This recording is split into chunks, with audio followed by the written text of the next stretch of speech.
এতিয়া কি ক'ম আৰু ছাৰ এইডোখৰ জেগাতে এতিয়া মিটিং পতা হৈছিলে। আমাৰ সাংসদ ডাঙৰীয়া ছাৰ তপন গগৈ ডাঙৰীয়া ছাৰ আহিছিলে ইয়ালৈ। এইডোখৰ জেগাতে মিটিং পাতিছিলে। তেওঁ কৈছিলে আগষ্ট মাহৰ পৰা যোৱা 18 চনৰ আগষ্ট মাহৰ পৰা হেৰি তাৰিখে পাহৰি গৈছোঁ বনোৱা কথা আছিলে। তাৰপৰা তেওঁলোকে দুদিন আহে আৰু JCB চলাই গোটেই আমাৰ ৰাস্তাবিলাক ব্লক কৰি থৈ যায়গৈ। আমাৰ ওলোৱা সোমোৱা অসুবিধা হৈছে। গাড়ী মটৰ আজিকালি অজস্ৰ গাড়ী মটৰ মানুহৰ ঘৰে ঘৰে 2-3খনকৈ গাড়ী ৰাস্তাটো হৈছে ঠেক খলা বমা গোটেই। এফালে যদি গাড়ী কেনেবাকৈ বাগৰি পৰে সেইজন আৰু গাড়ীয়ে চাৰিয়ে মানুহৰ সৈতে গ'ল আৰু সেই বাচিবলৈ কোনো আশা নাই।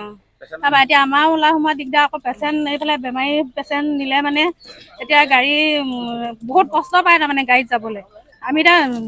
আমি ভাল মানুহবোৰে অহা যোৱা কৰিবলৈ দিগদাৰ হৈছে। ইমানেই ঠেকেচনি খাবলগীয়া হয়। কিজানি ঠেকেচনি খাই মানে বেমাৰ কমিবলৈ চাৰি বাঢ়িবহে এনেকুৱা অৱস্থা হৈছে। সেইটো কাৰণে এতিয়া তেওঁলোকে যেনেকৈ পথটো নিৰ্মাণ কৰিম বুলি লৈছিলে তেনেকৈ যাতে আমাক অতি সোনকালে ৰাস্তাটো নিৰ্মাণ কৰি উলিয়াওক, গাড়ী মটৰো চলক। সেনেকৈ আমাৰ চবৰে ৰাইজৰ যাতে চবৰে সুবিধা হয়। আমাৰ কাষতে এখন LP স্কুল আছে।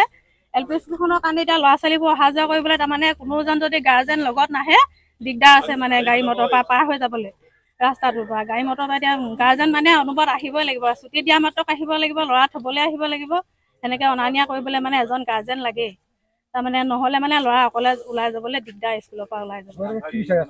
ৰাস্তাটো অতি সোনকালে আমাক নিৰ্মাণ কৰি উলিয়াই দিব লাগে। যেনেকৈ তেওঁলোকে কৈছিলে ইমান চনতে আমি ৰাস্তাটো ক্লিয়াৰ কৰি দিম বুলি। তেনেকৈ আমাক অতি সোনকালে ৰাস্তাটো ক্লিয়াৰ কৰি দিব লাগে। তেওঁলোকেও আজৰি হওক, আমাৰো সেই গাড়ী মটৰ চলা মেলা মানুহ ওলোৱা সোমোৱাটো চবৰে সুবিধা হওক, সেইটোকে বিচাৰোঁ। আৰুনো কি ক'ম। এতিয়া পথটো মানে কি হ'ল, আমি পেচেণ্টটো যদি মই লৈ আহিছোঁ ইমাৰ্জেঞ্চি, মই ডাক্তৰ ঘৰলৈ আনিছিলোঁ আনি পানি যদি এইডোখৰত যদি গাঁতটো হৈ যায়, ইমাৰ্জেঞ্চি যাবই লাগে।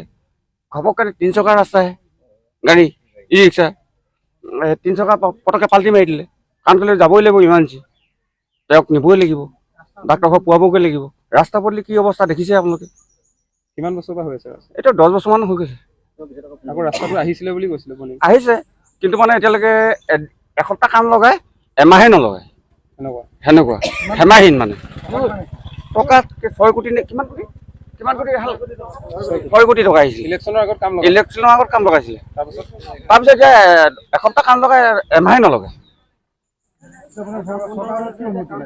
চৰকাৰক আমি এইটোৱে অনুৰোধ জনাইছোঁ, আমাৰ গাঁৱৰ পৰিৱেশ, আমাৰ স্কুলবিলাক আছে ওচৰে পাঁজৰে, এই স্কুল যাবলৈ কষ্ট হয়। ল'ৰাজনী যদি মেডিকেল যাব লগা নিবলগীয়া হয়, যদি যাব নোৱাৰে তেতিয়াহ'লে কি হ'ব আৰু মানুহবিলাক মৰিব লাগিব ভিতৰতে। এইটো ক'ৰ পৰা ক'ৰ সংযোগী পথ? এইটো জেজেলি জজলি নাগিনীজান জজলি পথ। গড়মূৰৰ গড়মূৰৰ পৰা নাগিনী মোৱালৈকে।